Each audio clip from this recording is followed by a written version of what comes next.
Ayan, mga kawaiti, guys, nandito muli ang inyong madiscarding mami.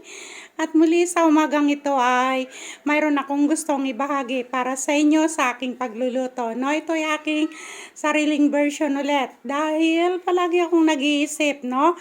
Sa pagtulog ko pa lang sa gabi, iniisip ko na kung ano ang pwede kong ibahagi para sa inyo sa umaga ng aking pagkagising at kung ano ang uulamin at kung ano ang pwede kong may share sa inyo na sa murang halaga lamang at abot kaya ng ating budget.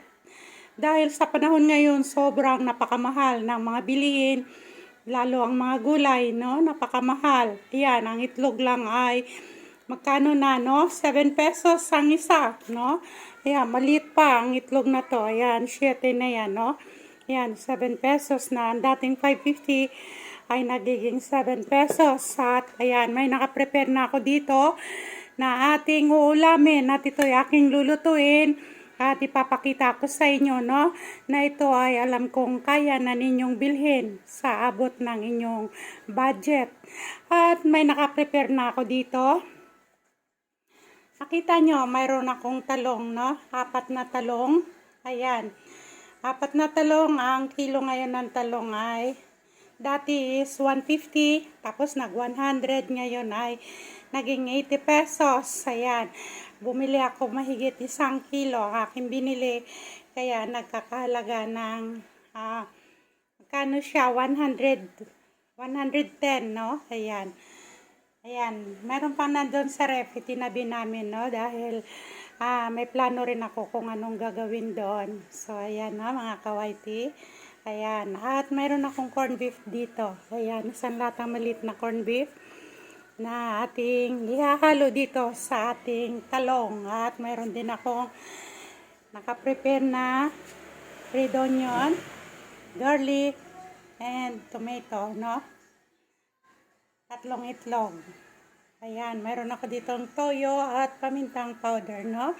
Mamaya. At mayroon tayo ditong seasoning, chicken cubes. Ayan, no? So, yun ang ating lulutuin ngayon sa umagang ito na nais kong ipakita sa inyo, no? Dahil alam ko, no? Dito sa 4 na talong lamang at 3 itlog dito ay makakaulam na tayo, no? Kung ilang family tayo, 6, ay kasya na itong ating 4 na talong hanggang 7, no? Makakakain na ang lahat dito sa ating lulutuin ngayong umaga. So, huwag niyong kalimutan, no? At nandito si Mami na patuloy ninyong sasamahan sa aking pagluluto, no? Hanggang sa pagtatapos. Tara, at ipapakita ko sa inyo, no? Ang talong, ito ay hugas na ito, ang talong, no? Nahugasan ko na. At hindi ko na ipapakita sa inyo kung paano ko hihiwain. Putulin ko yan at hiwain na lang sa gitna. At doon ko dadalhin sa ating paglulutuan. So, samahan nyo si Mami sa aking pagluluto sa umagang ito. Okay guys, lagyan muna natin ng asin ng ating tubig, no, para magkalasa ang ating talong na ating ilalagay dito. Ito, tingnan ninyo ang talong. Panalo tayo dito sa ating talong, no?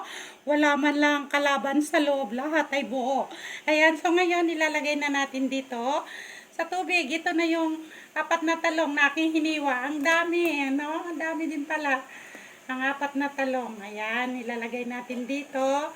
Ngayon, sa ating kumukulong tubig, ang ating talong. Ayan, naghugas ako ng kamay, ha? Ayan. So, ngayon ay ating hahaluin dito, no? Ayan.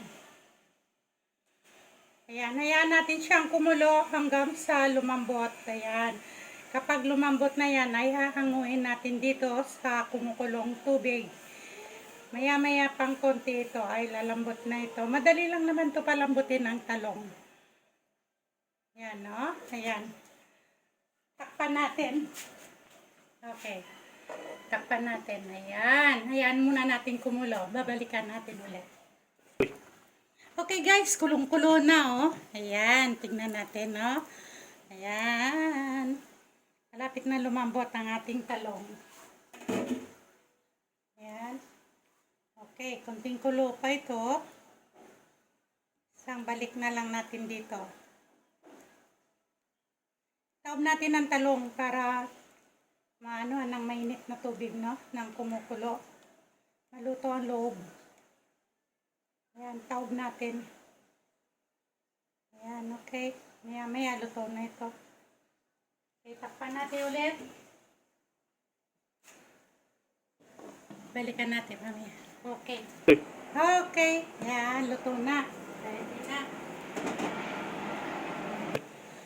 Okay, yan, luto na, no? Tatanggalin na natin ngayon dito sa ating kumukulong tubig ang ating talong. Ayan. Hina namin sa strainer para yung tubig ay makatulong muna ng sandali.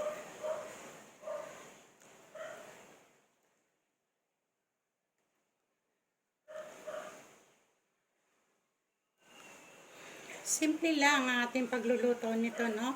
Kaya medyo mabusisi lang, tiyaga lang, pero ang sarap, no? Sarap siya mamaya.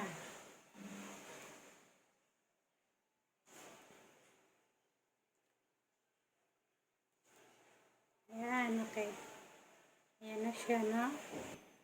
Okay guys, nandito tayo muli sa isang kawali natin at tayo magigisa ng ating corned beef. Maglagay muna tayo ng oil. Konti lang at maglagay tayo ng garlic.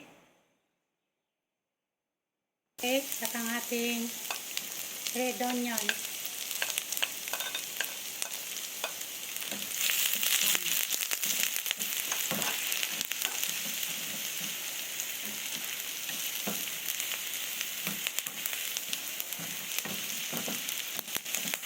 Ayan, papula-pulain muna natin ng konti bago natin ilalagay ang ating corned beef.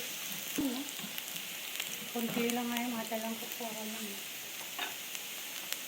Ayan, lagay na natin ang ating corned beef.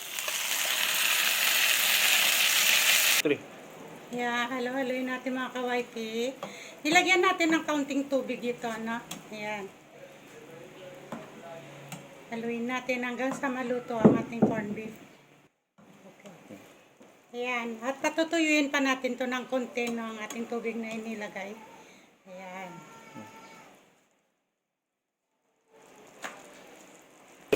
Ayan guys, medyo natutuyo na, no? Ilalagay natin yung ating kalahating chicken cubes. Ayan, no? Ayan, halo-haloin natin at nang hindi masunog ang ilalim. Ayan. Ilagay na natin ang ating chicken cubes para magkalasa na. Paglagay natin doon mamaya sa bowl. Pag ihalo na natin doon sa eggplant ay lalo na. Okay guys, ayan, tuyo na, no? Ayan, wala na yung tubig niya. So, okay na ito. Tatanggalin na natin dito. Sara natin ang apoy. Ayan. Okay. Okay. So, okay guys, medyo malamig ng ating corned beef. Ilalagay na natin dito sa ating bowl. Okay. Ayan.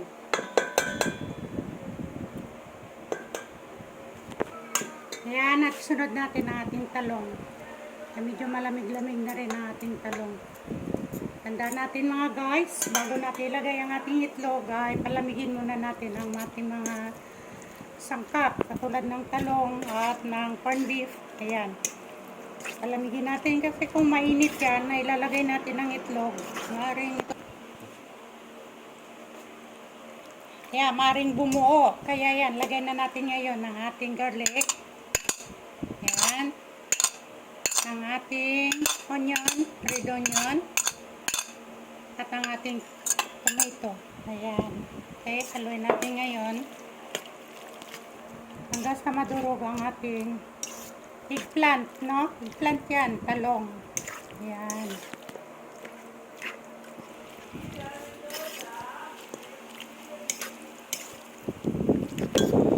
Okay guys, ayan. Medyo nadurog na yung ating eggplant, no? Ayan. At medyo malamig na siya. Pauli natin ang itlog, no? Ang eggs. At lalagay tayo ng kaunting pamintang durog, no? Powder. Ayan. Depende sa gusto ninyong taste, ha? Nasa inyo na lang. Kung gusto nyong marami ang paminta, pwede, no? At sa inyong panlasa at maglagay tayo ng asin, no? Kunti lang. Dahil ang egg natin ay may asin na yan at toyo, no? Yan. Yan, ganyan lang, no? Mga half teaspoon lang. Half tablespoon. Ayan. Pampalasa sa ating ulam. At maglalagay tayo ng cornstarch.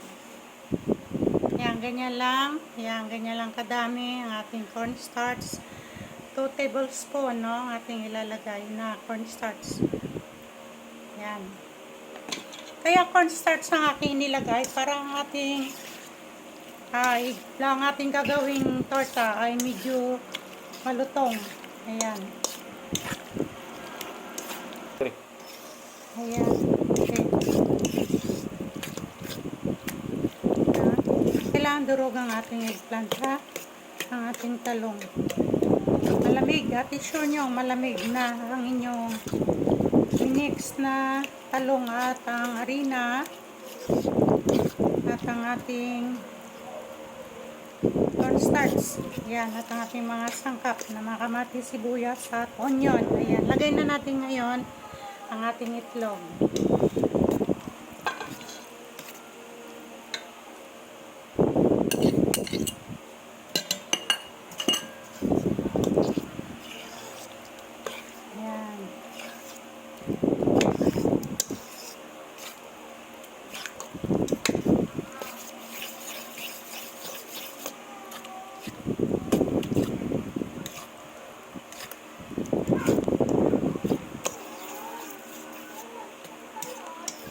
Ayan.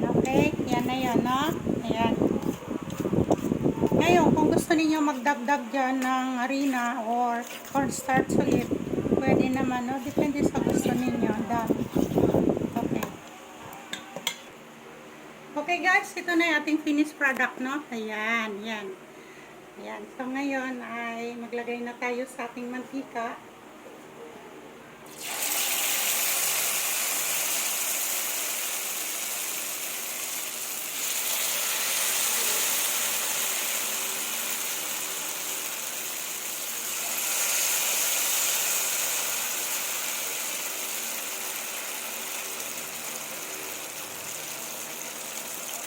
Ayan. Tatlo lang at ilalagay para magkasya na madali natin mabaliktad.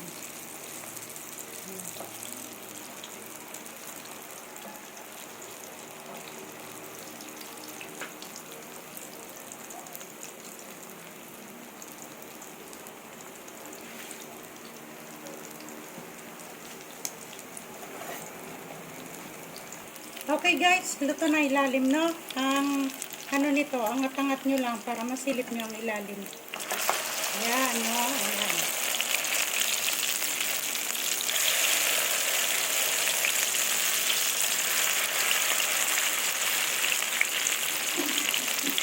Ayan, no? Ang ganda. Huwag nyo iwanan, ha? Nandiyan lang kayo. Paikot-ikutin nyo lang ang inyong sinipri. Dahil sandali lang siya maluto dahil ang ating talong, ang ating planta ay luto na kasi yan.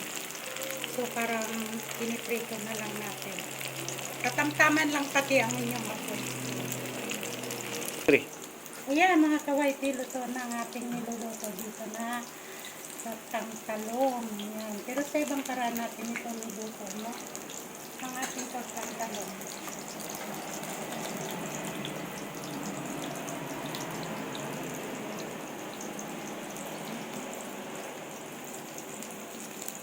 Luto na yan, ang ilalim niya. Yan.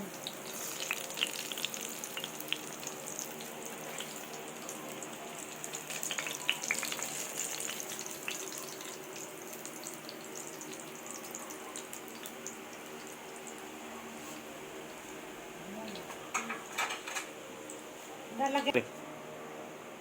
Ayan.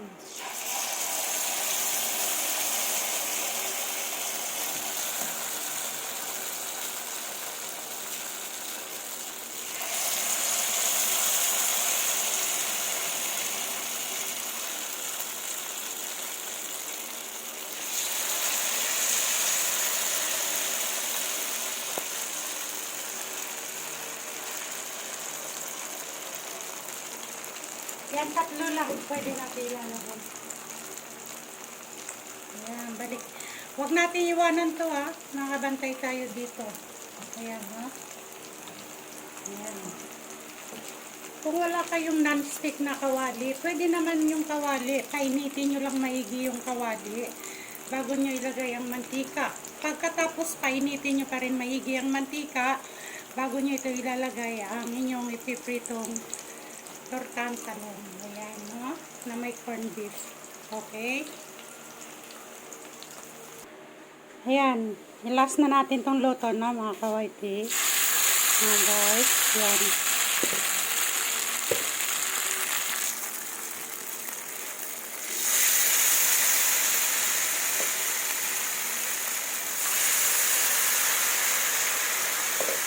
Ang bango kasi gawa sa bawang, no? Sobrang bango.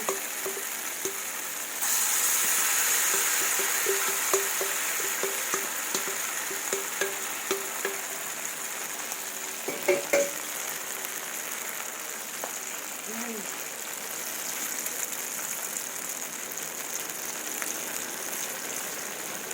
Kasi maliliit na ito.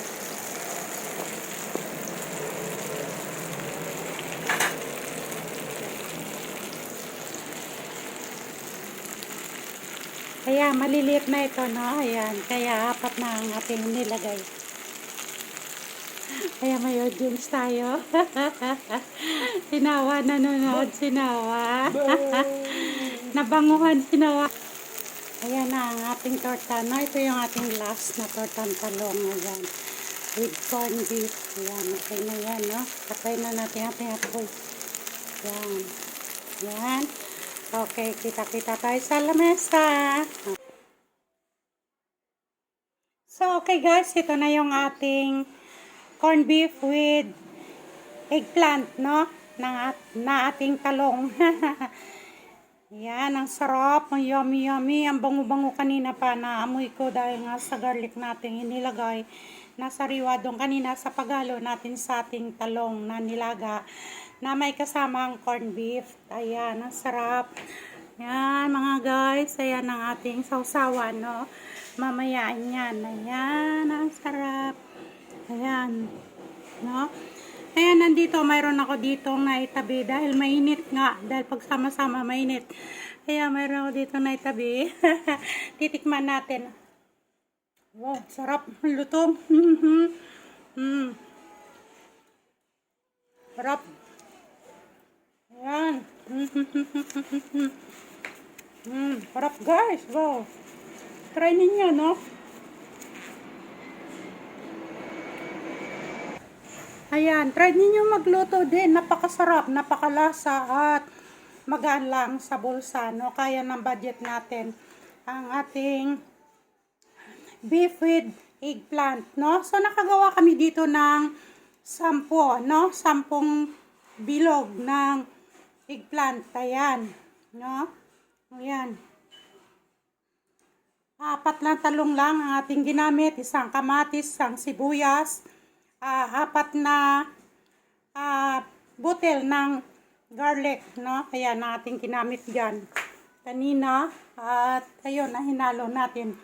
May napanggisa pa tayo kanina sa corned beef at mayroon pa tayong naihalo, no? Doon sa ating eggplant kanina na bago natin iprito at 2 kutsarang cornstarch. Kaya kumakain kasi si mami nyo kaya di makapagsalita agad. No? Sarap kasi, no? Sarap. Talaga naman. Ayan, no? No? Ayan. Ayan. Kaya guys, sinanyayahan ko kayo na magluto na rin kayo dahil ito ay magaan lang sa ating bulsa. Hindi tayo mahihirapan sa paghahanap ng mga sangkap na ating gagamitin, no? Ayan. So, muli, maraming salamat sa inyong lahat, ha, mga kawaiti. Guys, maraming salamat sa inyong pagsasama sa aking pagluluto na hindi nyo ako iniwan. So, maraming salamat sa inyong lahat, no? Please don't forget to subscribe, like, and click the button bells 2 times upang patuloy ko kayong ma-update sa mga videos na nais kong ibahagi para sa inyo, no? Please don't forget to comment down below upang mayroon akong nababasa at mabilis akong sumagot sa inyong mga katanungan. So, thank you so much sa inyong lahat sa pagtangkilik ng aking mga videos. Mahal ko kayong lahat.